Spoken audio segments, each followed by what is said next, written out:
இன்னைக்கு 104 வருஷத்துக்கு முன்னாடி இதே நேரம் என்ன நடந்தது? 104 வருஷத்துக்கு முன்னாடி போடுவோம். இதே தேதி, இதே மாசம், இதே நாள். என்ன இந்த நேரம் இவர் விவேகானந்தர் என்ன பண்ணிட்டு இருக்காருன்னா, தரையில ஒரு விரிச்ச படுக்கையில படுத்திருக்கிறார். ஒரு சீடர் அவர் தலைக்கு விசிறியால விசிறிட்டு இருக்கிறார். அதாவது அதுதான் அவருடைய வாழ்க்கையினுடைய கடைசி நாள். அன்னைக்கு என்ன நடந்திருக்குன்னா, காலையில விடிய காலம் எழுந்திருச்சு அந்த பூஜை அறைக்குள்ள போனாராம்.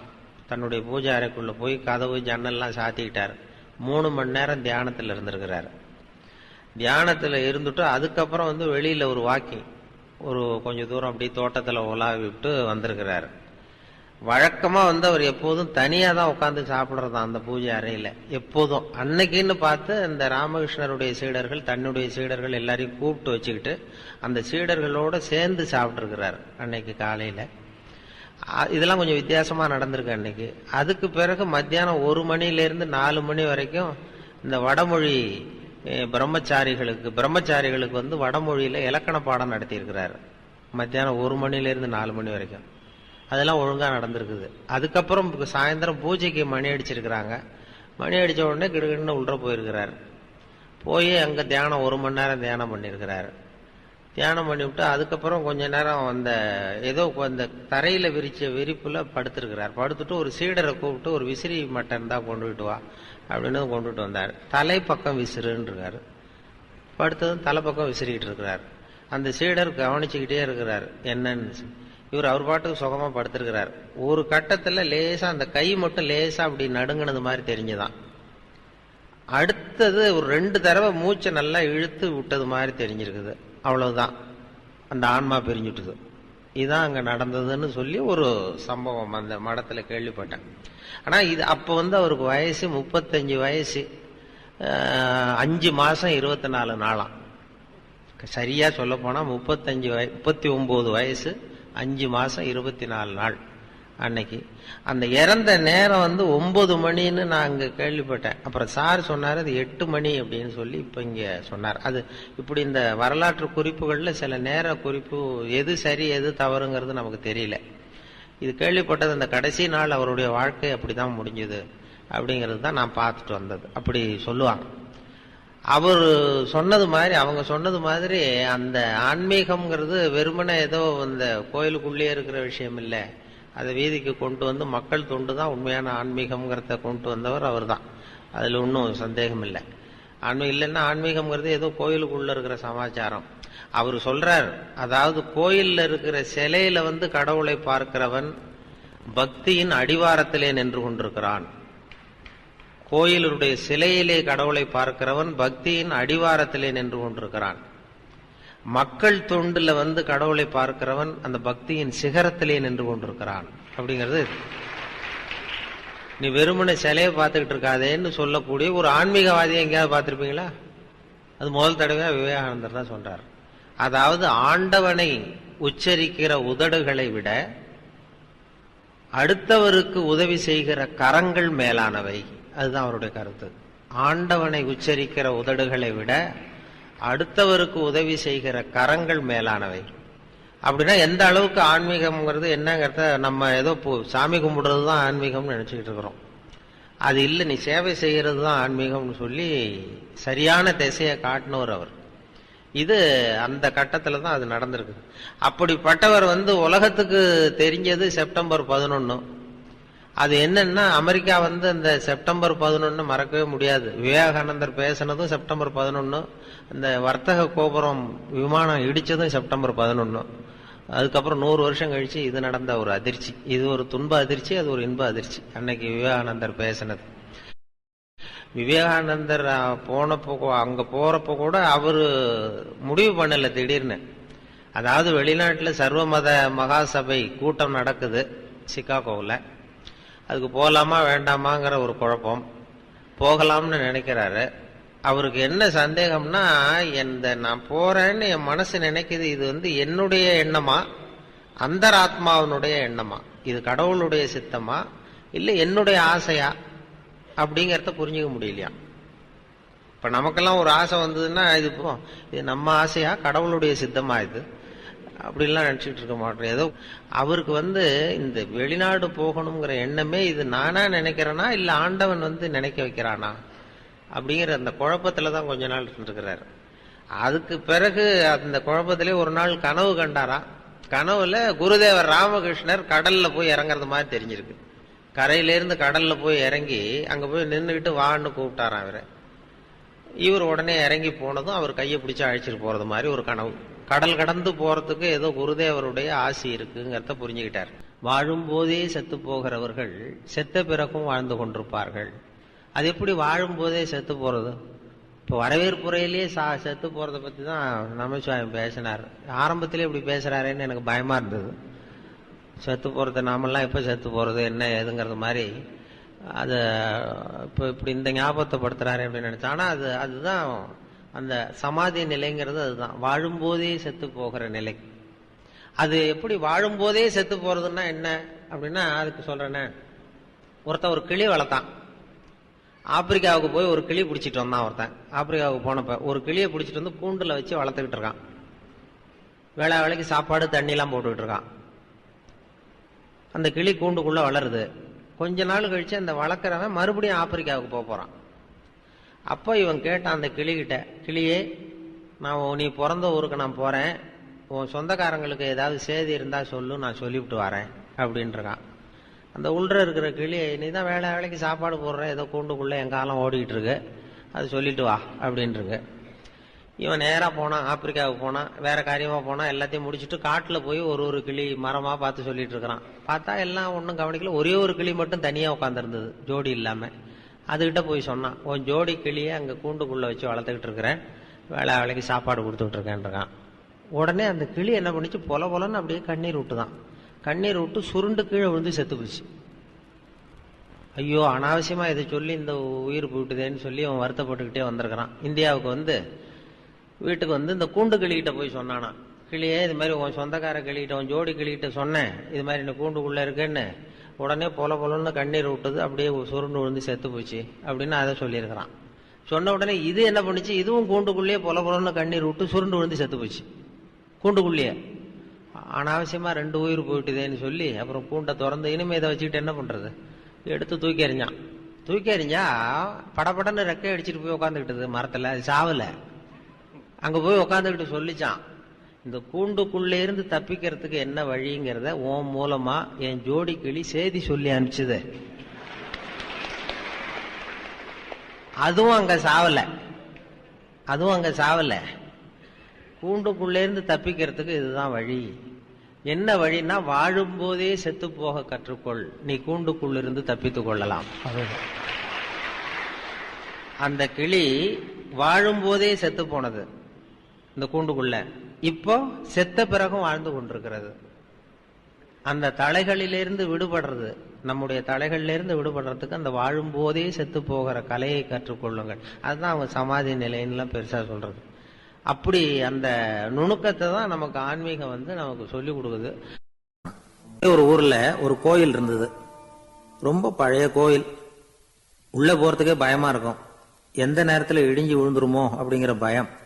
அப்படி இருந்ததுனால யாரும் துணிஞ்சு சாமி கும்பிடுறதுக்கு அங்க போறதில்லை. கோயிலுக்கு வர்ற கூட்டம் கொஞ்சம் கொஞ்சமா குறைய ஆரம்பிச்சுட்டுது.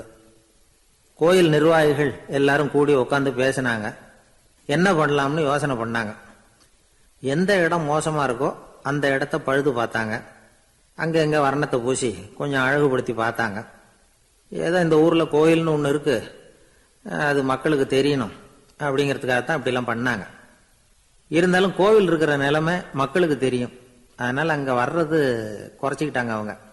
ஒரு கட்டத்துல யாருமே வர்றதில்லை, நிலைமை அந்த அளவுக்கு ஆயிட்டுது. மறுபடியும் கோவில் நிர்வாகிகள் கூட்டம் நடந்தது. இந்த கூட்டம் கூட கோயிலுக்கு உள்ள நடக்கல, இடிஞ்சு விழுந்துருமோங்கிற பயம். அதனால வெளியில தான் உட்காந்து கூட்டத்தை நடத்தினாங்க. ஏன்னா உள்ள போறதுக்கு அவங்களுக்கும் துணிச்சல் கிடையாது, எந்த நேரமும் விழுந்துரும் போல இருந்தது. அது வழியா போறவங்க கூட வேகமா அந்த இடத்த கடந்து போக ஆரம்பிச்சுட்டாங்க. கோவில் நிர்வாகிகள் வெளியில உட்காந்து கூட்டம் போட்டாங்க இல்லையா, அந்த கூட்டத்துல 4 தீர்மானங்களை நிறைவேற்றினாங்க. அது என்ன 4 தீர்மானம்னா, முதல் தீர்மானம், இந்த கோவிலை இடிப்பது அப்படிங்கிற முடிவை இந்த கமிட்டி மிகவும் வருத்தத்துடன் ஏற்றுக்கொள்ளுகிறது அப்படின்னு நிறைவேற்றினாங்க. இதுக்கு பதிலா இன்னொரு கோவிலை உடனடியாக கட்டி முடிச்சுடணுங்கிறது 2வது தீர்மானம். 3வது தீர்மானம் என்ன தெரியுமா? பழைய கோவிலின் கதவுகள், அதிலிருந்து பிரிச்சு எடுக்கிற செங்கல், இதையே புது கோவில் கட்டுவதற்கு பயன்படுத்தி கொள்ள வேண்டியது. பழைய கோவில் இருந்த மாதிரியே அதே வடிவத்தில் புது கோவிலையும் கட்ட வேண்டியது. பழைய கோவிலின் அஸ்திவாரத்தை அப்படியே வச்சுக்கிட்டு அதுக்கு மேல நாம கோயிலை கட்டிக்க வேண்டியது. இதுதான் 3வது தீர்மானம். இதையும் கமிட்டி முழு மனசோட ஏத்துக்கிட்டது. இது வரைக்கும் சரி. இப்ப அந்த கமிட்டி 4வதா ஒரு முக்கியமான தீர்மானத்தை கொண்டுகிட்டு வந்து அதையும் ஏகமனதா நிறைவேற்றி விட்டது. அது என்ன தீர்மானம்னா, புதிய கோவில் கட்டி முடிக்கிற வரைக்கும் பழைய கோவிலை இடிக்கிறதில்லை அப்படிங்கிற தீர்மானம். எப்படி இருக்குது பாருங்க இது. பழசை இடிக்காத வரையில அதே இடத்துல புதுசா எப்படி கட்ட முடியும்? பல விஷயங்கள்ல நாம நடந்துகிற முறையும் இப்படிதான் இருக்குதான். வாழ்க்கையில முன்னேறணும்னு ஆசைப்படுவோம். அதே நேரத்துல அந்த முன்னேற்றத்துக்கு எது தடையா இருக்கோ அதை விட்டு விடுறதுக்கும் மனசு வராது. ஒரு காட்டுல ஒரு முனிவர் இருந்தார். ஒரு நாள் அவரை தேடிட்டு 4 பேர் வந்தாங்க.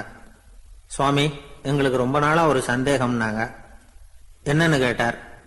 இந்த உலகத்துல எவ்வளவோ காரியங்கள் நடக்குது, எது நியாயம் எது அநியாயம் அப்படின்னு புரிஞ்சுக்க முடியலன்னாங்க. அது யாராலையும் புரிஞ்சுக்க முடியாதுன்னார் முனிவர். வந்தவங்களுக்கு ஆச்சரியமா போச்சு. ஒரு மாதிரியா பார்த்தாங்க. இத முனிவர் கவனிச்சார். சரி, புறப்படுங்க என்னோடன்னார். எங்கன்னு கேட்டாங்க. இப்போ உங்க 4 பேரையும் ஒரு புஷ்பக விமானத்துல அழைச்சிட்டு போறேன். இந்த உலகத்துல சர்வசாதாரணமா நடக்கக்கூடிய ஒரு காட்சியை உங்களுக்கு காட்ட போறேன். நீங்க பார்க்க போற அந்த காட்சி நியாயமா அநியாயமா அப்படிங்கறத என்கிட்ட சொல்லணும். நீங்க சரியான பதில் சொன்னா புஷ்பக விமானத்துல தொடர்ந்து பிரயாணம் பண்ணலாம். தவறான பதில் சொன்னா இந்த புஷ்பக விமானம் உங்களை கீழே தள்ளி விட்டுரும் அப்படின்னார். 4 பேருக்கும் பயம்தான். இருந்தாலும் முனிவர் கூப்பிடுறாரு அப்படின்னு சொல்லி புறப்பட்டாங்க. அவங்க எல்லாரும் புறப்பட்டு ஒரு காட்டு வழியா போயிட்டு இருக்கிறாங்க புஷ்பக விமானத்துல. அங்க நடக்கிற ஒரு காட்சியை காட்டுறார் முனிவர். அதோ அங்க பாருங்கன்னார். அந்த விமானத்துல இருந்தபடியே எல்லாரும் கீழே குனிஞ்சு பாக்குறாங்க. அங்க ஒரு தாய் புலி அப்பதான் குட்டி போட்டிருக்கு. குட்டிகளை ஈன்ற உடனே பசிக்கு இறை தேடி அந்த பக்கமா வருது. அதே நேரம் ஒரு தாய் மான், அதுவும் அப்பதான் குட்டி போட்டிருக்கு. அதுவும் இதே மாதிரி குட்டிகளை ஈன்ற உடனே பசிக்கு இறை தேடி அந்த பக்கமா வருது. இப்ப அந்த புலி அந்த மானை அடிச்சு போட்டுடுது. அதுவும் சாப்பிடுது, குட்டிகளுக்கும் கொடுக்குது. இப்போ அந்த புலிக்குட்டிகள் முகத்துல மகிழ்ச்சி, தாயை இழந்த அந்த மான் குட்டிகள் முகத்துல துக்கம். இப்போ அந்த முனிவர் 4 பேர்கிட்டையும் கேட்கிறார், நீங்க இங்க பாத்தீங்களே, இதுல எது நியாயம் எது அநியாயம்? ஒவ்வொருத்தரா சொல்லுங்க. உங்க பதில் சரியில்லைன்னா இந்த விமானம் உங்களை கீழே தள்ளி விட்டுரும். சொல்லுங்க பார்க்கலாம்னார். முதல்ல ஒருத்தன் சொன்னான், அந்த புலி செஞ்சது சரிதாங்க. அது பசிக்கு அதுதான் ஆகாரம். தன்னுடைய பசிக்கு தானே இறை தேடிக்கிட்டுது. அதுல என்ன தப்பு? அவ்வளவுதான். அதனால புலி செஞ்சது நியாயம்தான் அப்படின்னா. அவ்வளவுதான். அந்த விமானம் அவனை அப்படியே கீழே தள்ளி விட்டுட்டுது. அதனால அவன் கொடுத்த பதில் சரியில்லை அப்படிங்கிறது புரிஞ்சு போச்சு. இப்ப 2வது ஆள் சொன்னான், புலி செஞ்சது பாவம். அந்த தாய்மான் என்ன தப்பு பண்ணிச்சு? இப்ப அந்த குட்டிகளுக்கு யாரு ஆதரவு? அதனால புலி செஞ்சது அநியாயம் அப்படின்னா. அவ்வளவுதான். அவனையும் கீழே தள்ளி விட்டுடுது அந்த விமானம். இந்த பதிலும் சரியில்லை அப்படின்னு ஆயிட்டுது. இப்ப 3வது ஆள் வந்தான். முதல்ல 2 பேர் கீழே விழுந்ததை பார்த்துக்கிட்டு இருந்தான். அதனால அவன் சொன்னான், ரெண்டுமே நியாயம்தாங்க. புலி இறை தேடினதும் இயற்கை, அதுக்கு மான் இறையானதும் இயற்கை. அதனால இதுல ஒன்றும் தப்பு இல்லைன்னா. அவ்வளவுதான். அவனையும் அந்த விமானம் கீழே பிடிச்சி தள்ளி விட்டுது. இப்ப 4வது ஆள் வந்தான். முனிவர் கேட்டார், நீயாவது சொல்லுப்பா, இந்த செயல்ல எது நியாயம்னார். அவன் தெளிவா பதில் சொன்னான். அதாவது என்ன சொன்னான்னா, எனக்கு தெரியல அப்படின்னா. அவனை விமானம் கீழே தள்ளல, சௌரியமா அழைச்சிட்டு போட்டுது. இவனும் பிரயாணம் சௌக்கியமா பண்ணானா. ஆக இதுதான் சரியான பதில்ங்கிறத முனிவர் உணர்த்தினார். இந்த கதையிலிருந்து நாம புரிஞ்சுக்க வேண்டியது என்னன்னா, இந்த உலகத்துல எவ்வளவோ காரியங்கள் நடக்குது. அதெல்லாம் ஏன் அப்படி நடக்குதுங்கிறதுக்கு எப்பேற்பட்ட பண்டிதராலும் பதில் சொல்ல முடியாது. தெரியாததை தெரியாதுன்னு ஒத்துக்கிட்டா வாழ்க்கை பிரயாணம் சுகமா இருக்கும். அதனால தேவையில்லாத விஷயங்களை புரிஞ்சுக்கிறதுக்கு நேரத்தை செலவு பண்ணிட்டு இருக்க கூடாது. வாழ்க்கையை குழப்பிக்க கூடாது. வாழ்க்கைக்கு தேவையானது என்னவோ அதை மட்டும் புரிஞ்சுக்கிட்டா போதும். இந்த காலத்து ஆள் ஒருத்தன் ஒரு பெரியவரை தேடி வந்தான். ஐயா, ஒரு சந்தேகம்னா. என்ன உன்னுடைய சந்தேகம்னார். பகுத்தறிவுன்னா என்ன, விதின்னா என்ன அப்படின்னு கேட்டான். இதுக்கு அவரு, இப்போ உன்னுடைய வலது காலை தூக்குன்னார். தூக்கினான். சரி, இப்போ உன்னுடைய வலது காலை கீழே இறக்காம உன்னுடைய இடது காலையும் தூக்குன்னார். தூக்கினான். பொத்துன்னு கீழே விழுந்துட்டான். பெரியவர் சொன்னார், உன்னால ஒரு காலை தூக்க முடிஞ்சுது, அதுதான் பகுத்தறிவு. 2 கால்களையும் ஒரே சமயத்துல தூக்குனா அடிபடும், அப்படிங்கிறது தான் விதி அப்படின்னு விளக்கம் கொடுத்தார். இவன் தன்னுடைய விதியை நொந்துகிட்டே இடுப்பை பிடிச்சுக்கிட்டு அங்கிருந்து நடந்து போயிட்டானான். ஒரு ஊர்ல ஒரு மன்னர் இருந்தார். அழகான அரண்மனையில அவர் இருந்தார். அந்த அரண்மனையை விட அழகா ஒரு மாளிகையை அந்த ஊர்லயே வேற ஒருத்தன் கட்டியிருந்தான். அப்படி கட்டி முடிச்சதுல அவனுக்கு ரொம்ப பெருமை. எத்தனையோ செல்வந்தர்கள்லாம் வந்து பார்த்துட்டு, இந்த மாளிகையை விலைக்கு கொடுத்துடுறியா, எவ்வளவு விலை சொன்னாலும் சரி நாங்க வாங்கிக்கிறதுக்கு தயாரா இருக்கோம் அப்படின்னு சொல்லி கேட்டு பார்த்துட்டாங்க. நான் இதை விற்கிறதுக்கு தயாரா இல்லை அப்படின்னு சொல்லிவிட்டான். அவ்வளவு சிறப்பா கலை அம்சத்தோடு அதை கட்டி முடிச்சிருக்கிறான். அதுவே ஒரு பெரிய அரண்மனை மாதிரி இருந்ததுன்னா பாத்துங்களேன். சுற்றிலும் அழகான பூந்தோட்டம். ஒரு நாள் அவன் எங்கேயோ வெளியூர் போயிட்டு திரும்பி வந்துகிட்டு இருக்கிறான். அப்போ அந்த மாளிகை தீப்பெட்டி எரிஞ்சுக்கிட்டு இருக்கு. பதறி போட்டான். விலைக்கு கேட்டவங்க யாராவது இதை செஞ்சிருக்கணும், இல்லைன்னா மன்னரே செய்த சதியோ என்னவோ, இப்படிலாம் அவனுக்கு சந்தேகம். ஒரு மூலையில உட்காந்து அழ ஆரம்பிச்சுட்டான். அந்த சமயத்துல அவனுடைய மகன் அங்க ஓடி வந்தான். அப்பா அழாதீங்க, இதை நான் நேத்து ராத்திரியே நம்ம ஊர் மன்னருக்கு வித்துட்டேன். இதை கட்டி முடிக்க நமக்கு எவ்வளவு செலவாச்சோ அதை போல 3 மடங்கு விலைக்கு வித்துட்டேன், கவலைப்படாதீங்க. இதை விட அழகான மாளிகையை நாம புதுசா கட்டிக்கலாம்னா. இதை கேட்டதும் அழுதுகிட்டு இருந்தவன் அழுகையை நிறுத்தினான். சிரிக்க ஆரம்பிச்சுட்டான். இதே இடத்த நான் வந்து மன்னர்கிட்ட இருந்து விலைக்கு வாங்குவேன், இதை விட அழகான மாளிகையை கட்டுவேன் அப்படின்னு சுத்தி நின்ன எல்லார்கிட்டையும் சொல்லிக்கிட்டு இருந்தான். இந்த சமயத்துல அவனோட இளைய மகன் ஓடி வந்தான். அப்பா, அண்ணன் சொன்னதெல்லாம் சரிதான், மன்னர்கிட்ட விலை பேசினதெல்லாம் உண்மைதான், ஆனா வித்தது பேச்சு அளவுல தான். இனிமேதான் பத்திரம் வாங்கணும், எழுதணும், நீங்க கையெழுத்து போடணும், பதிவு பண்ணணும், மன்னர்கிட்ட பணம் வாங்கணும். அதுக்காகத்தான் உங்களை எதிர்பார்த்துக்கிட்டு இருந்தோம். அதுக்குள்ள இப்படி ஆயிட்டுதுன்னா. இப்ப சிரிச்சுக்கிட்டு இருந்தவன் சிரிப்பை நிறுத்தினான். மறுபடியும் குழந்தை மாதிரி அழ ஆரம்பிச்சுட்டான். இது ஒரு சம்பவம். இதுல இருந்து என்ன தெரியுது? அந்த அழகான மாளிகை தன்னுடையது அப்படின்னு நினைக்கும் பொழுது அவனுக்கு அழுகை வந்தது. அது தன்னுடையது இல்லை அப்படின்னு நினைக்கிற போது சிரிப்பு வந்தது. மறுபடியும் அது தன்னுடையதுதான் அப்படிங்கிற உணர்வு வரும்பொழுது அழுகை. எது எதிலிருந்து நீ நீங்கி இருக்கிறாயோ அது அதிலிருந்து உனக்கு துன்பம் இல்லை அப்படிங்கிறார் திருவள்ளுவர். இந்த உடம்பு என்னுடையதில்லை அப்படிங்கிற உணர்வு வந்துட்டா அது ஒரு பெரிய நிலை. ஒரு ரயில் வேகமா போயிட்டு இருக்கு. அது ஒரு ரயில்வே ஸ்டேஷன்ல கொஞ்ச நேரம் நின்னுது. அப்போ அதுல ஒரு ஆள் ஏறினார். தலையில ஒரு மூட்டையை வச்சிருந்தார். மூட்டையை தலையில சுமந்துகிட்டே உள்ள வந்தாரு. மூட்டையை தலையில சுமந்துகிட்டே ஒரு இடத்துல உட்கார்ந்தார். ரயில் மறுபடியும் புறப்பட்டது. இவர் தன் தலையில இருந்த மூட்டைய கீழே இறக்கி வைக்கணும்ல, வைக்கல, சுமந்துகிட்டே வர்றார். எதிரில் உட்கார்ந்துருந்தவர் கேட்டார், ஏங்க ஏன் இப்படியே உட்கார்ந்துருக்கிறீங்க தலையில மூட்டையை வச்சுக்கிட்டு, மூட்டையை கீழே இறக்கி வைக்கலாமே அப்படின்னார். வேணாங்க பாவம், தலையில இருக்கிற மூட்டையை இறக்கி ரயில்ல வச்சா ரயிலுக்கு பாரம் அதிகமா இருக்கும் அப்படின்னார் அவரு. இப்படி ஒரு ஆளை பார்த்தா நமக்கு சிரிப்பு தான் வரும். ஏன்னா ரயில்ங்கிறது அந்த மூட்டையையும் சேர்த்து சுமந்துக்கிட்டு தான் போகுது. அவன் அந்த மூட்டையை தலையில வச்சிருந்தாலும் ஒண்ணுதான், தரையில வச்சிருந்தாலும் ஒண்ணுதான். அதனால ரயிலுக்கு எந்த மாற்றமும் ஏற்பட போறதில்லை.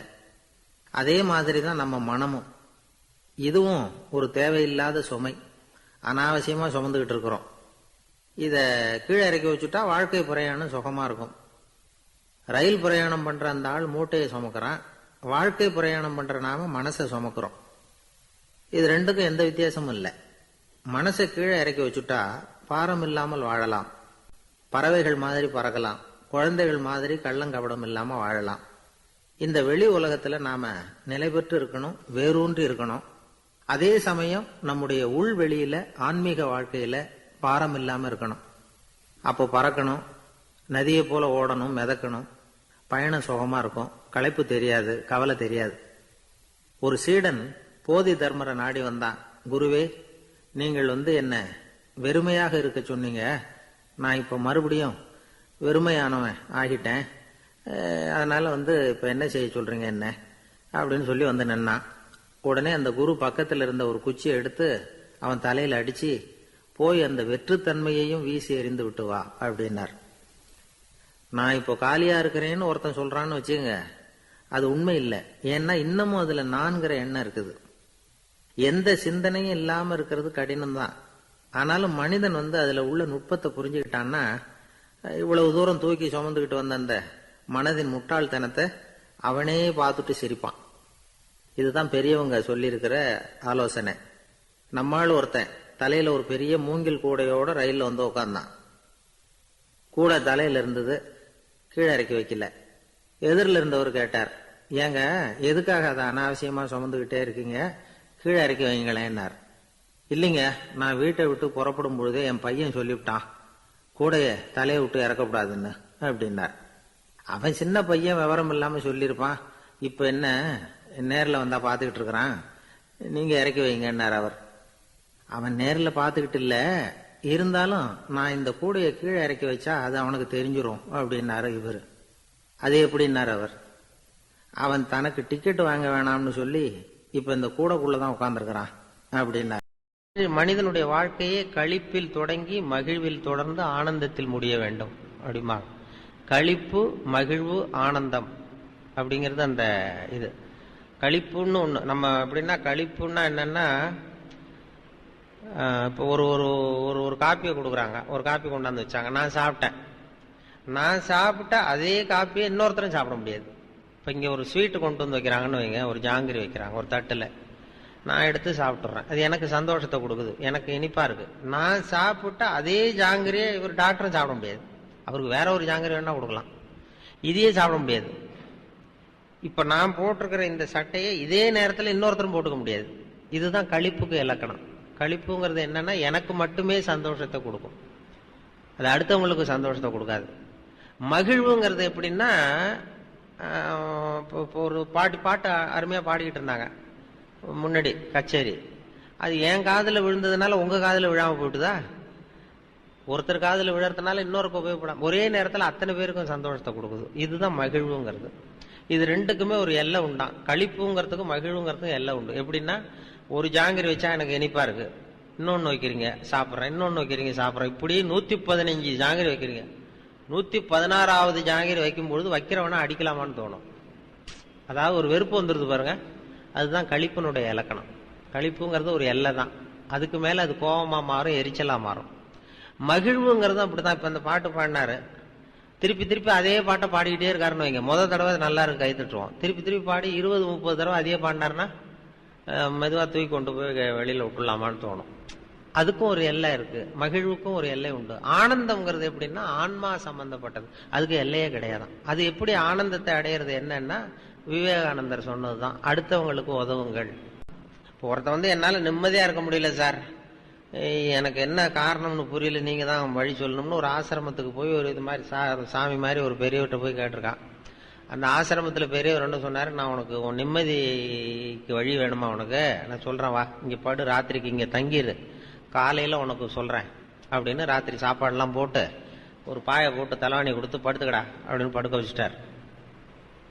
நிம்மதியா படுத்துவோனான், ஏன்னா நல்ல சாப்பாடு போட்டு நல்ல காத்து படுத்து வாங்கிட்டான்.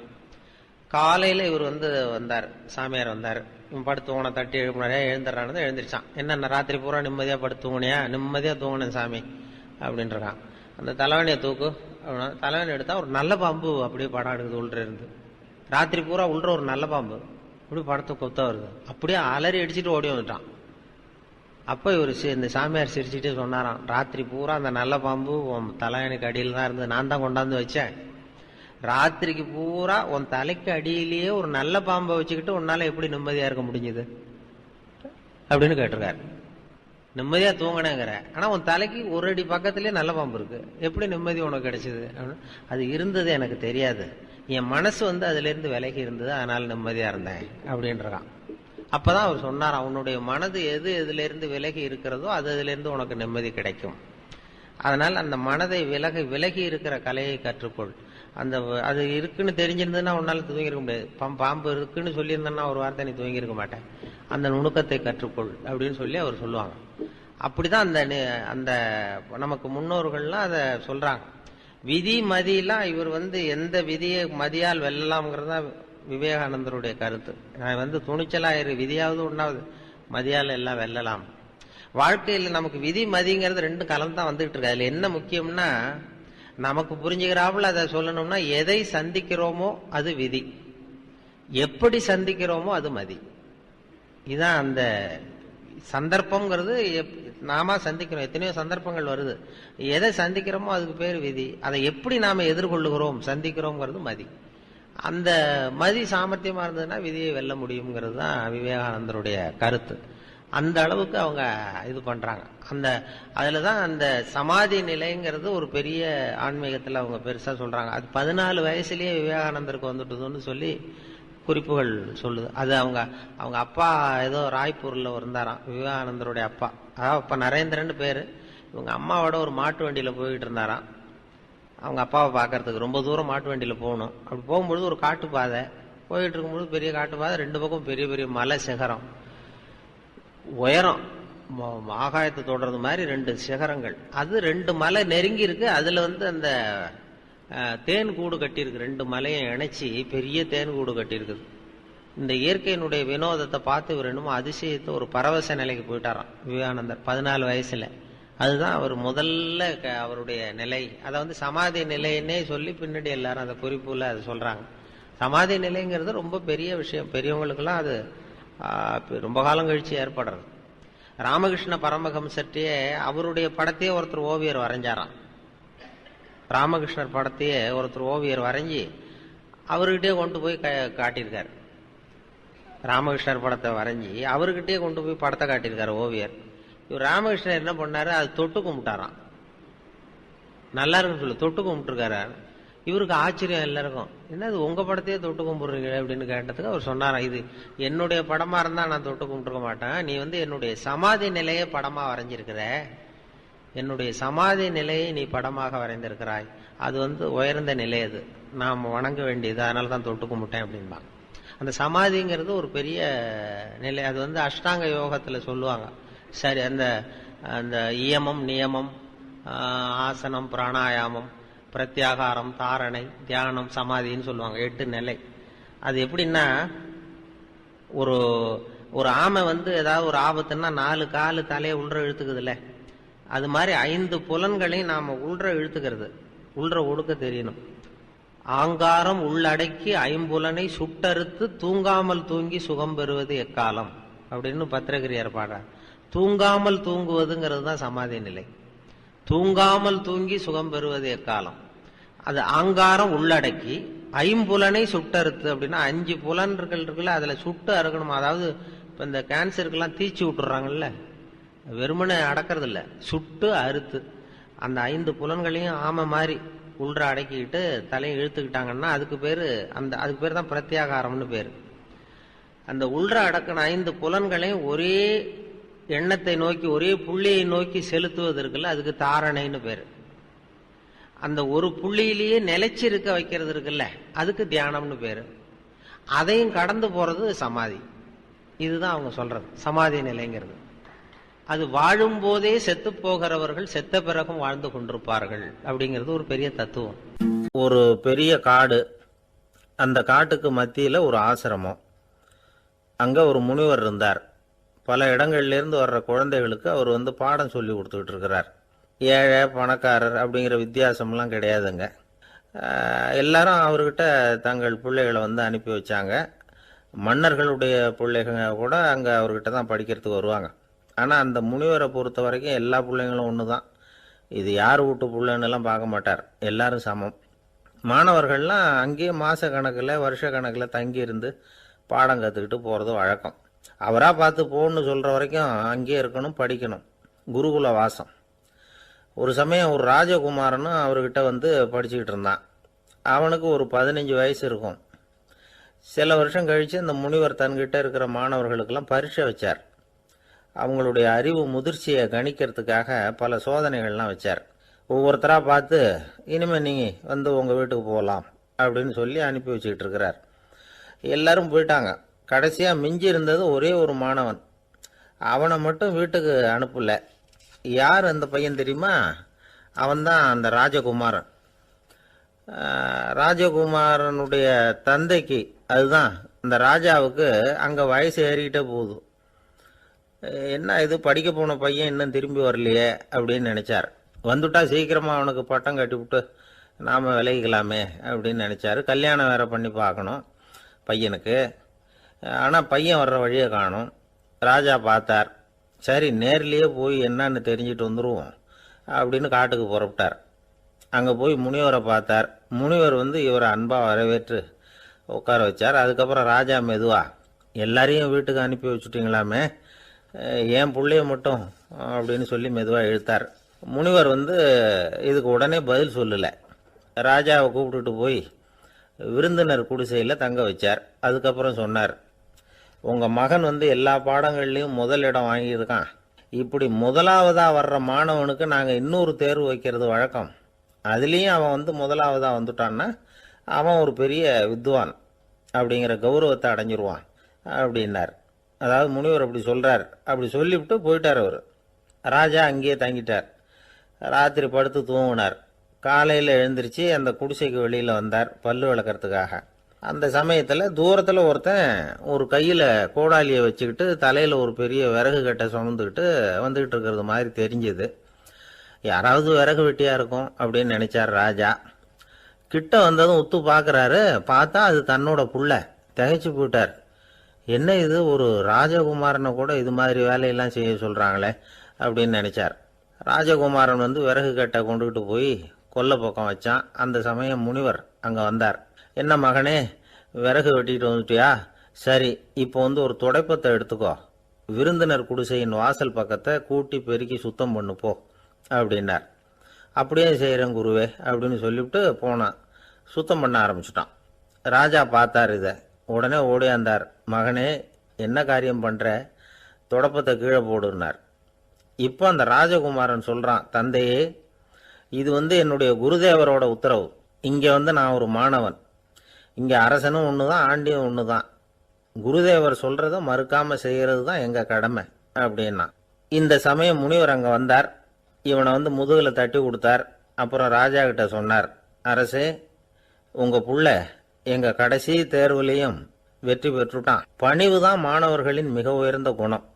குருநாதர் சொல்றது மனசுக்கு பிடிக்கலன்னா கூட மறுக்காம செய்யணும். அப்படி செய்யறதுனால எதை செய்யலாம் எதை செய்யக்கூடாது அப்படிங்கிற விவேகம் அவங்களுக்கு வந்துடும்.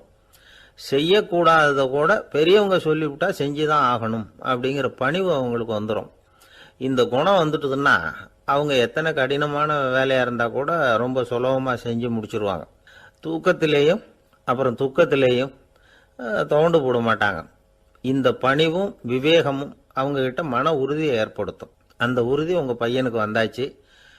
இனிமே அவனை நீங்க அழைச்சிட்டு போகலாம். அவன் நிச்சயமா பேரும் புகழும் பெறுவான் அப்படின்னாரு. ராஜா அவரை பார்த்து, குருதேவா, புரிஞ்சுக்கிட்டேன், என்னை மன்னிக்கணும் அப்படின்னாரு.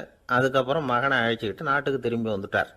இந்த கதையை இன்று ஒரு தகவல்ல சொல்லுங்க சார், உங்க நிகழ்ச்சியில் சொல்லுங்க சார் அப்படின்னு சொல்லி மாணவர்கள் கேட்டா பணிவா இருக்கிறது எப்படி அப்படிங்கிறத புரிஞ்சுக்குவாங்க அப்படின்னு சொன்னார் ஒருத்தர். சரி சொல்லுவோம், அதுக்கு முன்னாடி நேர்லயே ஒரு பையன்கிட்ட சொல்லி பார்க்கலாமே அப்படின்னு தோணுச்சு. உடனே ஒரு பையனை கூப்பிட்டோம். ஏன்பா, உங்க வாத்தியார் உனக்கு இது மாதிரி ஒரு பரீட்சை வச்சா என்ன பண்ணுவேன் அப்படின்னு கேட்டோம். நானும் அப்படிதான் சார் நடந்துக்குவேன். விறகு வெட்டுவேன், தொடப்பத்தினால கூட்டி சுத்தம் பண்ணுவேன், உடனே செஞ்சு முடிச்சிருவேன் சார் அப்படின்னா. பலே பரவாயில்லையே அப்படின்னோம். ஆமாம் சார், அப்படி செஞ்சாதானே வீட்டுக்கு அனுப்புவார், இல்லைன்னா இன்னொரு வருஷம் இங்கேயே இருந்து படின்னு சொல்லி விடுவாரு, அதனால் அப்படி செய்வேன் அப்படிங்கிறான் அந்த பையன். இந்த உலகத்தில் உண்மையாகவே வேதாந்தம் பேசுகிறவங்களும் உண்டு. உள்ளுக்குள்ளே வேற மாதிரி இருந்துக்கிட்டு வெளியில் வேதாந்தம் பேசுகிறவங்களும் உண்டு. ஒரு ஆள் இருந்தார். அவரு ஒரு கடை வச்சு வியாபாரம் பண்ணிக்கிட்டு இருந்தார். மகா கஞ்சன், யாருக்கும் எந்த உதவியும் செய்ய மாட்டார். எச்சில் கையென்ன ஈர கையை கூட உதற மாட்டார். அப்படிப்பட்ட மனுஷன். அந்த ஊருக்கு ஒரு முனிவர் வந்துகிட்டு இருந்தார். வருஷத்துக்கு ஒரு தடவை வருவார். ஒரு நாள் 2 நாள் இருப்பார், அப்புறம் போயிடுவார். அந்த முனிவர் வர்றப்போலாம் இந்த ஆள் எழுந்திரிச்சு ஓடி போய் அவரை வரவேற்பான். ரொம்ப பெரிய வேதாந்தி மாதிரி அவர்கிட்ட பேசிக்கிட்டு இருப்பான். காயமே இது பொய், வெறும் காற்றடைத்த பையும்மா, தர்மம் தலைகாக்கும்மா. பணம் என்ன சார் பணம், இன்னைக்கு ஒருத்தன் கையில் இருக்கும், நாளைக்கு ஒருத்தன் கையில் இருக்கும், எல்லாம் மாயம். எனக்கு தான் இன்னமும் இந்த சம்சார பந்தத்திலிருந்து விடுபடுறதுக்கு நேரம் வரலேம்மா. அந்த முனிவரும் இந்த ஆள் இப்படி சொல்றத கேட்ட உடனே, ஏப்பா அப்படி சொல்ற, இப்ப கூட நீ சரின்னு சொல்லு, உனக்கு தீட்சை கொடுத்து இதுல இருந்து விடுபடுற ஞானத்தை போதிக்கிறேன் பார். உடனே அந்த ஆள் என்ன சொல்லுவான் தெரியுமா? ஐயோ சாமி, இப்போ அது எப்படிங்க முடியும்? பிள்ளைங்கள்லாம் சின்ன சிறுசுங்க, அதுகளுக்கெல்லாம் ஒரு கல்யாணம் காட்சின்னு செஞ்சு கடமையை முடிச்சுட்டா நீங்க சொல்றபடி செஞ்சு விடலாமா. சரி, இன்னும் முனிவர் போயிடுவார். அடுத்த வருஷம் வருவார். இவன் வழக்கம் போல வேதாந்தம் பேசுவான். சரி, தீட்சை கொடுக்குறேன் வா அம்பார். பேரம்பேத்தியை பார்க்கணும், கோர்ட்டில் கேஸ் ஒன்று இருக்குது, அது முடியணும் அப்படின்னு தயங்க ஆரம்பிச்சிருவான். எல்லாம் சொல்லுவான், ஆனால் குடிக்கிறதுக்கு தண்ணி கூட கொடுக்க மாட்டான். ரொம்ப வருஷம் கழித்து மறுபடியும் ஒரு நாள் அந்த ஊருக்கு முனிவர் வந்தார். இவன் கடைக்கு வந்தார். அப்புறம் அங்கே கல்லாவில் நம்ம ஆள் இல்லை, அவன் புள்ள தான் உட்காந்துருக்கிறான். அப்பாவை போலவே புள்ளையும் எழுந்திரிச்சு ஓடியாந்து முனிவரை வரவேற்றான். அப்பா எங்கன்னு விசாரிச்சார் முனிவர். ஐயோ, அதை ஏன் கேட்குறீங்க சாமி, உங்ககிட்ட தீட்சை வாங்கி இந்த சம்சார பந்தத்திலேருந்து விடுதலை பெறணும்னு சொல்லிக்கிட்டே இருப்பார். அது நிறைவேறாமலே போய் சேர்ந்துட்டார். போன மாதம் ஒரு நாள் திடீர்னு நெஞ்சு வலிக்குதுன்னார், அவ்வளவுதான் போட்டுன்னு போயிட்டார் அப்படின்னு புலம்புனான் பையன். இதை கேட்டதும் முனிவர் சிரிச்சாரான். அவன் எங்கடா போவான், உன் அப்பா எங்கேயும் போகல, இதோ வாழை ஆட்டிக்கிட்டு உன் காலடியிலே இருந்துகிட்டு இருக்கான் பார் அப்படின்னு சொல்லி அங்கே நின்றுக்கிட்டு இருந்த ஒரு நாயை சுட்டி காட்டினாரான். என்ன சாமி சொல்கிறீங்க அப்படின்னு ஆச்சரியமாக கேட்டிருக்கான் பையன். உடனே முனிவர் அந்த நாயோட தலையில் ஒரு தட்டு தட்டி பேசுகிறா அப்படின்னாரான். உடனே அந்த நாய் வேதாந்தம் பேச ஆரம்பிச்சுட்டு தான், காயமே இது போய் வெறும் காற்றடைத்த பைய அப்படின்னு தான்.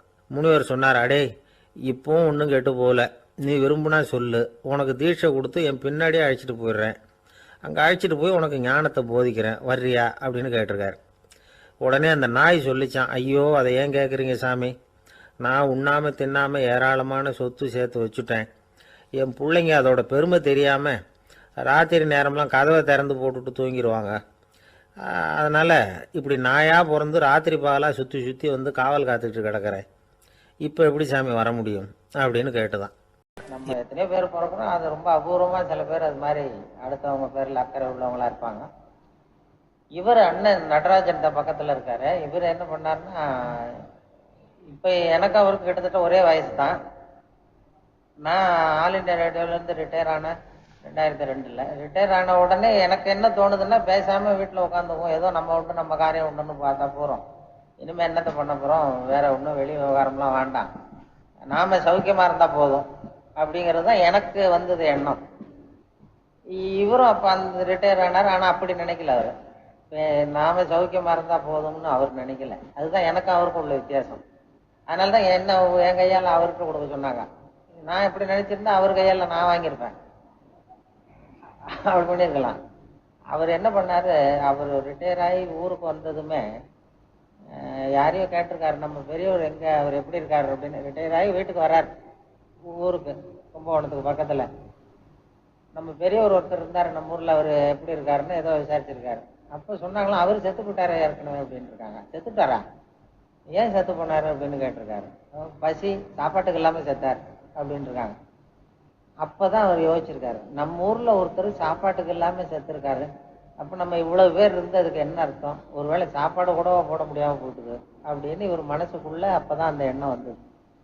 உடனே அவர் யாரையும் எதிர்பார்க்கல, தனக்கு பென்ஷன் பணம், தனக்குன்னு சில இந்த ஓய்வு பணியிலிருந்து ஓய்வு பெறப்ப ரிட்டையர் ஆகிறப்ப கிடைக்கிற பணம்லாம் இருக்குல்ல, அதை வச்சுக்கிட்டு வேற யாரையும் எதிர்பார்க்காம வர்றவங்களுக்கெல்லாம் சாப்பாடு போடுன்னு சொல்லி சாப்பாட்டுக்கு இல்லாத கஷ்டப்படுறவங்களையெல்லாம் கூப்பிட்டு சாப்பாடு போட ஆரம்பிச்சிட்டாரு அவர் வீட்டு தோட்டத்திலேயே. அப்படியே போட ஆரம்பிச்சு அப்புறம் தங்க ஆரம்பிச்சாங்க. அப்புறம் அவங்களுக்கு தங்கறதுக்கு வசதி பண்ணி கொடுத்தாரு. இப்படி படிப்படியாக அது வளர்ந்து அதை பற்றி இப்போ பல பேர் கேள்விப்படுறவங்கெல்லாம் உதவி பண்ண ஆரம்பிச்சிட்டாங்க, நிறையா உதவி பண்ண ஆரம்பித்தாங்க. அங்கே கும்பகோணத்தில் உள்ள டாக்டர்கள்லாம் இலவசமாக வைத்தியம் பண்ண ஆரம்பித்தாங்க. அவங்களுக்கு கட்டில் இல்லை மெத்த இல்லைன்னா அதெல்லாம் நான் வாங்கி தரேன் அப்படின்னு சில பேர் வாங்கி கொடுக்க ஆரம்பித்தாங்க. அப்துல் கலாம் அவர் அவர் உதவி பண்ண ஆரம்பித்தார். அங்கே இருக்கிற எம்பி மணிசங்கர் ஐயர் அவருடைய ஃபண்டில் கட்டடம்லாம் கட்டி கொடுக்குறேன் அப்படின்னு சொல்லி இப்படி அதுக்கப்புறம் பல பேர் எல்லா உதவியும் பண்ணி இப்போ எந்த சிரமமும் இல்லாமல் அதை நடத்திட்டு இருக்காருன்னா எல்லாருக்கும் வேலைக்கு நல்ல சாப்பாடு போட்டு இப்போ பல முதியவர்களுக்கு அவங்களுக்கு ஆதரவு இல்லைங்கிற நினைப்பு வராமல் இவரே எல்லாம் பார்த்துக்கிட்டு இருக்காரு. அது அங்கே இந்துக்கள் இருக்காங்க, முஸ்லீம்கள் இருக்காங்க, கிறிஸ்தவர்கள் இருக்காங்க. அந்தந்த முறைப்படி அது அந்த ஊரில் சுடுகாட்டில் கூட நம்ம இடம் கொடுக்க மாட்டாங்க, தகராறு வந்துடும். உங்களுக்கு தெரியும், இன்னொரு ஜாதிக்காரன் அல்லது இன்னொரு மதத்துக்காரங்கள சுடுகாட்டில் இடம் இருக்காது, பெரிய தகராறு வந்துடும் ஊரில். அதனால பார்த்தாரு, இது என் இடத்துலயே புதைங்கன்னு சொல்லி இவருடைய நிலத்திலேயே எல்லாரையும் இறந்தவங்களும் புதைச்சிட்டு இருக்காரு. அந்த அளவுக்கு இவர் ஒரு பகுத்தறிவு சிந்தனையாளர் வேற. அதனால அவர் ஈரோட்டில் பரிசு வாங்குறத ரொம்ப பெருமையா நினைப்பார். அந்த அளவுக்கு அவர் பகுத்தறிவு சிந்தனையாளர், பெரியார் கொள்கையில ஈடுபாடல. அப்படி அவர் பண்ணிட்டு இருக்காரு. அதுதான் நமக்கு அவருக்கு நான் அப்படி நினைக்கல பாருங்க. நானும் அதே காலத்துல தான் ரிட்டையர் ஆனேன். ஏதோ நாம சௌக்கியமா இருந்தா போறோம்னு நம்ம நினைக்கிறோம். இதுதான் நமக்கு சில பேருக்கு தான் அந்த எண்ணம் வரும். அதனால தான் அவங்கள நம்ம பாராட்டுறது மனிதநேய மாமணி அப்படின்னு சொல்லி. ஏன்னா கோயிலுக்கு செய்யறதும், கோயிலுக்கு சில பேர் செய்வாங்க, கும்பாபிஷேகம் வைக்கிறது, கோயில் கட்டுறது, கும்பாபிஷேகம் பண்றது, அப்படி பண்றாங்க. ராமகிருஷ்ணர், பகவான் ராமகிருஷ்ணர் இருந்தார் குருதேவர், அவருக்கு இனிப்பு வாங்கிட்டு போனாராம் ஒரு சீடர். ராமகிருஷ்ணருடைய சீடர் நிரஞ்சனானந்தர்னு ஒருத்தர், அவருக்கு கங்கைக்கு அந்த கரையில இருந்து இனிப்பு வாங்கிட்டு போறார். வாங்கிட்டு போறப்போ ஒரு அம்மா இடுப்புல ஒரு குழந்தை உட்காந்துக்கிட்டு பசியால கத்துது. அந்த இனிப்பு வேணும் வேணும்னு கத்துது, பசியால கத்துது அந்த அம்மா, அந்த குழந்தை. இவர் குருதேவருக்கு வாங்கிட்டு போறாரு. அந்த அம்மா சொல்லுது இடுப்புல இருக்கிட்ட குழந்தை, ஏய் உனக்கு வேற வாங்கி தரேன், அது சாமிக்கு போகுது, ராமகிருஷ்ணருக்கு வாங்கிட்டு போறாங்க, அது வேண்டாம் உனக்கு நீ அப்படின்னா கேட்காம, அதுக்கு குழந்தைக்கு என்ன தெரியும், அது பசியால கத்துது. உடனே இந்த சீடர் என்ன பண்ணார், நிரஞ்சனானந்தர், இல்லம்மா நீங்க இந்த குழந்தைய கீழே உட்கார வை அப்படின்னு உட்கார வச்சு, இந்த குருதேவருக்கு வாங்கிட்டு போனார்ல அதை பிரிச்சு வச்சு சாப்பிட சொன்னார். பிள்ளைக்கு கொடுத்தாரு. குழந்தை நீ சாப்பிடு, அவருக்கு வேற வாங்கி கொடுக்குறேன் அப்படின்னாரு. அப்ப சாப்பிட்டுட்டு சிரிச்சுதான் அந்த பிள்ளை. அந்த அம்மா கேட்டிருக்கு, ஏன் சார் பகவானுக்கு வாங்கிட்டு போனதை நீ இப்படி பச்சை பிள்ளைக்கு கொடுத்துட்டீங்களே, இது பாவம் இல்லையான்னு கேட்டிருக்க அந்த அம்மா. அப்ப சொன்னாராம் அந்த நிரஞ்சனானந்தர், இல்லம்மா பகவான் சாப்பிடுறதும் பசிச்சவன் சாப்பிடுறதும் ஒண்ணுதான் அப்படின்னாராம். யாரு? குருதேவருக்கு வேற வாங்கி கொடுக்கலாம், பசிச்சவன் சாப்பிடுறது தான் பகவான் சாப்பிடுறது அப்படின்னு அந்த நிரஞ்சனானந்தர் சொன்னாராம். அது மாதிரி இவர் பசிச்சவங்களே சாப்பிட சொல்லிட்டு இருக்காரு. பகவான் பேர்ல நம்பிக்கை இல்லைன்னாலும் ஆன்மீகம் என்ன சொல்லுதுன்னா இதுதான் பகவானுக்கு செய்யற நல்லதுன்னு சொல்லி ஆன்மீகவாதிகள் அதை சொல்றாங்க. இவர் பசிச்சவங்களே சாப்பாடு போட்டுட்டு இருக்காரு. அதுல அப்ப நாங்க அடிக்கடி போய் பாக்குறது உண்டு. நிறைய பேர் ரொம்ப கஷ்டப்படுறவங்க, பிள்ளைகளால ஒதுக்கப்பட்டவர்கள், அவங்களுடைய வேதனைகள்லாம் கஷ்டம். இப்ப இவர் எங்களோட வெளியில, எங்க நண்பர்களோட நாங்க வெளியில அப்படி உல்லாசமா சுத்துறது உண்டு. ஆனா இவர் வெளியில வந்தா ஒரு நாளைக்கு மேல எங்களோட தங்க மாட்டார். இவர் ஞாபகம் பூரா அங்கதான் இருக்கும். அங்க இருந்து அவர் எப்படி இருக்காரு, இந்த பெரியவர் எப்படி இருக்காரு, அந்த அம்மா எப்படி இருக்குன்னு போன் வந்துகிட்டே இருக்கும், அதை கேட்டுக்கிட்டே தான் இருப்பாரு. ராத்திரி எங்களுக்கு சொல்லாம கொள்ளாம புறப்பட்டு போடுவார் ஊருக்கு, வெளியூர் போனா. அந்த அளவுக்கு அதே ஞாபகமாவே இருந்துகிட்டு இருக்கிறார். அதனால அதுவும் அவர் கொடுத்ததுதான் ரொம்ப பொருத்தம்ங்கிறது என்னுடைய வேலை. அது மாதிரி உள்ளவங்கள இன்னும் நமக்குள்ள வெளியில தெரியாம இருப்பாங்க. அவங்கள தேடி பிடிச்சி அவங்கள கூப்பிட்டு 4 பேருக்கு முன்னாடி கௌரவப்படுத்தணுங்கிறது தான் அந்த மனிதநேய மாமணிங்கிறது. அது திசை மாதிரி போயிடக்கூடாது. திசை மாதிரி எனக்கு கொடுத்தது மாதிரி யோசனை சொன்னவனுக்கு இல்லாம கொடுக்கறது, அது மாதிரி பண்ணா அப்புறம் அந்த விருதுக்கு மரியாதை இல்லாம போயிடும். உண்மையிலேயே அதுக்கு தகுதி உள்ளவங்களா பார்த்து கொடுக்கணும். அதனால அதுக்காக என்கிட்ட கொடுத்து திருப்பி வாங்கிட போறாரு அவரை. ஏதோ கை தவறுதெல்லாம் கொடுத்துட்டேன், திருப்பி கொடுத்துட்டு போறப்பன்னு. அது மாதிரி ஒரு விருதுக்கு எப்ப கௌரவம்னா இது மாதிரி நபர்களுக்கு இவங்களுக்கு கொடுக்கறது தான் கௌரவம். விருதுக்கும் கௌரவம், நகைச்சுவை மன்றத்துக்கும் கௌரவம். அதுதான் அந்த பசிச்சவங்களுக்கு சாப்பாடு போடும் அப்படின்னு சொல்லுவாங்க. அதே மாதிரி இன்னொரு இது சொல்லுவாங்க. ஒரு பெரிய முதலாளி, அவரு சாமிக்கு ஏதோ அபிஷேகம் பண்ணணும். மறுநாள் வேலைக்காரனை விட்டு இந்த அபிஷேக பொருள்லாம் வாங்கியாச்சு, ஒரு வாழைத்தாறு வேணும், ஒரு வாழைத்தாறு ஒன்று வாங்கிட்டு வா, வாழைப்பழம் நல்ல பழமா பார்த்து ஒரு தாரம் வாங்கிட்டு வாங்கினாராம். இவன் இந்த வேலைக்காரன் போய் மார்க்கெட்ல வாழைப்பழம் வாழைத்தாறு நல்ல தாரம் வாங்கிட்டு வரான். மறுநாள் சாமிக்கு இது பண்றதுக்கு, அபிஷேகம் பண்றது. அவன் வாங்கி வாழைத்தாரை தூக்கிட்டு வரான். வர்ற வழியில இதே மாதிரி ஒரு குழந்தை பசியால கத்திட்டு இருக்கு. ஒரு மரத்தடியில ஒரு குழந்தை பசி தாங்காம கத்துது. இவனுக்கு மனசு கேட்கல, சரி இவ்வளவு ஒரு தாருல ஒரு பழத்தை பிச்சா என்ன கெட்டு போடும் அப்படின்னு ஒரு பழத்தை பிச்சு அந்த பசி இல்ல குழந்தைக்கு கொடுத்தான், நீ சாப்பிடு அப்படின்னு. அந்த குழந்தை வாங்கி சாப்பிட்டது சிரிக்க ஆரம்பிச்சிருக்கு. ஒரு தாரு வாங்கிட்டு போறான் சாமிக்கு, ஒரு பழத்தை பிச்சு கொடுத்தா என்ன குறைஞ்சிட போகுதுன்னு அவன் கொடுத்துட்டு போயிட்டான். கொண்டு போய் முதலாளிகிட்ட கொடுத்துட்டு மறுநாள் கோயில்ல கொண்டு போய் வச்சு எல்லாம் அபிஷேகம் பண்றதுக்கு வச்சிருக்காங்க. அந்த வாழைத்தாறு பூரா அழுகி போச்சு. வாழைப்பழம் பூரா அழுகி போச்சு. உடனே இந்த முதலாளிக்கு சந்தேகம், இந்த வேலைக்காரனை கூப்பிட்டு ஏதோ தப்பு நடந்திருக்கு, என்ன நடந்தது சொல்லுன்னு கேட்டிருக்காரு. அப்பா அவன் சொல்லிவிட்டான், ஒன்றும் இல்லை, நேற்று வாங்கிட்டு வரும்பொழுது பசியால் ஒரு குழந்தை கத்திக்கிட்டு இருந்து ஒரு பழத்தை பிச்சு கொடுத்துட்டேன், அதுதான் நடந்ததுன்னு. அவருக்கு கோவம் வந்துட்டுது. நீ அப்படி இருந்தால் வேற வாங்கி கொடுக்கலாம்ல, சாமிக்கு வாங்கிட்டு வந்ததை போய் எதுக்கு பிச்சு கொடுத்த குழந்தைக்கு அப்படின்னு அவர் கண்ணா முன்னாடி திட்டினாரு. இப்போ பாரு, தப்பு நடந்து போச்சு, எல்லா பழமும் அழுகி போச்சு, தெய்வ குத்தம் நடந்துட்டுது அப்படின்னு சொல்லி கத்துறாரு. அப்ப கடவுளே பேச ஆரம்பிச்சுட்டாராம். வயிறு பசிக்குதேங்கிறது சிலரோட கவலை, வயிறு பசிக்க மாட்டேங்குதே அப்படிங்கிறது சில பேரோட கவலை. ரெண்டு விதமான கவலைக்கும் வயிறு தான் காரணமா இருக்குது. வயிறு பசிச்சதுன்னா அது இயற்கை, வயிறு பசிக்கலைன்னா அது வியாதி. ஆனா பசியையும் நாம பசிப்பிணி அப்படின்னு தான் சொல்லுவோம். என்ன காரணம்? வியாதியை போக்க வேண்டியது எவ்வளவு முக்கியமோ அதை விட முக்கியம் பசியை போக்க வேண்டியது. ஒரு சமுதாயத்தில் பசிப்பிணியே இருக்கக்கூடாது, அதுதான் நல்ல சமுதாயம். பசியை போக்கணும்னா சாப்பாடு போடணும், பசியின்மையை போக்கணும்னா வைத்தியம் தான் பண்ணணும். இது சம்பந்தமா எவ்வளவோ ஆராய்ச்சிகள் நடக்குது, நிறைய மருந்து கண்டுபிடிச்சிருக்கிறாங்க. நம்ம உடம்புல பசியை தூண்டக்கூடிய பகுதி எது, இதை முதல்ல தெரிஞ்சுக்கணும் இல்லையா? நாம சாப்பிடுற ஆகாரம் செரிக்கிறதுக்கு எது காரணம் தெரியுமா? நம்ம மூளையோட பின்பகுதி தான் அதுக்கு காரணமா இருக்குதாம். மூளையின் பின்பகுதியில நரம்பு செல்களால் ஆன 2 வகையான ஆரக்சின்கள் தான் பசியை உண்டாக்குது அப்படின்னு கண்டுபிடிச்சிருக்கிறாங்க. 2 ஆய்வாளர்கள் இதை கண்டுபிடிச்சிருக்காங்க. அவங்க 2 பேரும் டெக்சாஸ் பல்கலைக்கழகத்தில் ஹார்வர்டு ஹக்ஸ் மருத்துவ கல்வி நிலையத்தில் பணிபுரிகிறவங்களாம். உண்பது தேவைங்கிறது உணரப்படும் போது மூளையின் அந்த குறிப்பிட்ட பகுதி ஆரக்சின் அப்படிங்கிற ஹார்மோன்களை சுரக்கும், அது பசி உணர்வை தூண்டும் அப்படிங்கிறது தான் அந்த ஆய்வாளர்களின் கண்டுபிடிப்பு. இந்த ஆரக்சின் வேற சில உயிரினங்கள்லயும் உண்டு. இப்ப எலிகள்ல கூட இது இருக்குது. அதனால எலிகளை வச்சு இது சம்பந்தமா ஆராய்ச்சி பண்ணாங்க. எலிகள் உடம்புல ஆரக்சினை செலுத்தி பார்த்தாங்க. உடனே என்னாச்சு தெரியுமா? அந்த எலியெல்லாம் பசியால துடிக்க ஆரம்பிச்சுட்டுது. எதையாவது தின்னு பசியை தீர்த்தா போதுங்கிற அளவுக்கு அந்த எலிகள்லாம் அல்லாட ஆரம்பிச்சுட்டுது. இயல்பா சாதாரணமா அந்த எலிகள் எவ்வளவு சாப்பிடுமோ அது மாதிரி 8 முதல் 10 மடங்கு அதிகமான ஆகாரத்தை 1 மணி நேரத்துக்குள்ள சாப்பிட்டு தீர்த்துட்டுதான். சில எலிகளின் மூளையில இந்த ஆரக்சின் அளவை கட்டுப்படுத்தி பார்த்திருக்கிறாங்க. உடனே என்னாச்சு தெரியுமா? அதெல்லாம் சாப்பாட்டை கண்டா முகத்தை திருப்பிட்டு போக ஆரம்பிச்சுட்டு தான். அந்த எலிகளுக்கு பசி எடுக்கலையா.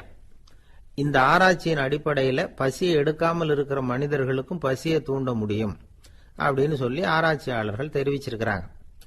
ஆக ஆரக்சின் தான் பசிக்கு காரணம்ங்கிறது தெரிஞ்சு போச்சு. சரி, இந்த ஆரக்சின் அப்படின்னா என்ன? அது ஒரு கிரேக்க சொல், அதுக்கு பசின்னு அர்த்தம்.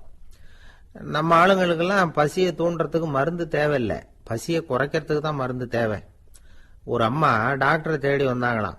டாக்டர், எங்க வீட்டுக்காரருக்கு திடீர்னு அகோர பசி, நிறைய சமைச்சு போடுறேன், அவ்வளவையும் சாப்பிட்டுட்டு கீழே கிடக்கிற குப்பை கூலங்களையும் எடுத்து சாப்பிட ஆரம்பிச்சுடுறார், என்னன்னு கவனிச்சு பாருங்க அப்படின்னாங்களாம். எவ்வளவு நாளா அப்படி இருக்குதுன்னு கேட்டிருக்காரு டாக்டர். 1 வாரமா அப்படி இருக்குதுன்னாங்களாம். இவ்வளவு நாளா ஏன் சும்மா இருந்தீங்க, ஆரம்பத்திலே இங்க அழைச்சிட்டு வர வேண்டியது தானே அப்படின்னாராம் டாக்டர். அது ஒண்ணும் இல்ல டாக்டர், வீடு பூரா சுத்தமாகட்டுமேன்னு பாத்துக்கிட்டு இருந்தேன் அப்படின்னாங்களாம் அந்த அம்மா.